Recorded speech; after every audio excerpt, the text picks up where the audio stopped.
Rabies, once a feared and fatal disease, has been successfully eliminated in some regions, but still remains rampant in others. Today, let's take an in-depth look at the virus's characteristics, transmission methods, pathogenesis, and explore why the effectiveness of prevention and control varies so greatly between regions. 1. Virus characteristics. Rabies. Virus belongs to the Rhabdoviridae family and Lyssavirus genus. It is a single-stranded RNA virus with a bullet-shaped appearance. The virus is fragile in the external environment, sensitive to lipid solvents, ultraviolet light, quaternary ammonium compounds, iodine, potassium permanganate, alcohol, formaldehyde, and soap solutions, and can easily be inactivated. 2. Transmission characteristics. Rabies is mainly transmitted through the saliva of infected animals, commonly through bites or scratches from dogs, cats, bats, and other animals, or when wounds or mucous membranes come into contact with contaminated saliva. The virus cannot penetrate intact skin. In the Americas, canine rabies has been controlled, but bat-borne rabies remains a significant source of transmission. While organ transplant-related rabies infections are rare, there have been documented cases. 3. Pathogenesis. Once the rabies virus enters the body, it briefly remains at the wound site or multiplies in small quantities, then invades the nearby peripheral nerves. The virus spreads centripetally along nerves, replicating extensively in the spinal cord and brain before spreading from the central nervous system to peripheral nerves, including the salivary glands.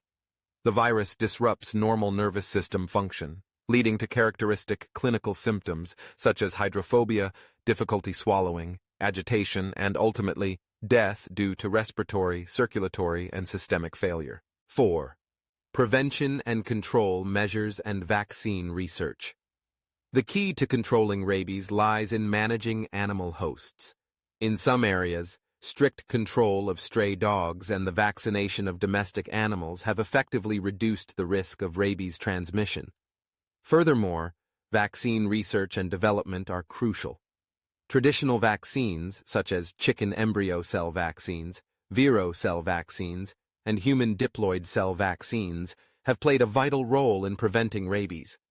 In recent years, the research of new vaccines like nucleic acid vaccines, nanoparticle vaccines, and hydrogel vaccines has provided more options for rabies control. 5. Regional differences. The success in eliminating rabies varies significantly between regions, primarily due to local socioeconomic conditions, animal management practices, public awareness, and access to medical resources. In developed countries and regions, strict animal management, widespread vaccination, and high public awareness have led to effective control or even elimination of rabies. However, in many developing countries, rabies prevention and control face numerous challenges due to economic limitations, inadequate animal management, weak public awareness, and insufficient healthcare resources. Rabies control is a complex and daunting task that requires a global effort. Through strengthened animal host management, increased public awareness, widespread vaccination, and enhanced research collaboration, we have reason to believe that rabies will eventually be thoroughly controlled worldwide, paving the way for a better future for both human health and animal welfare.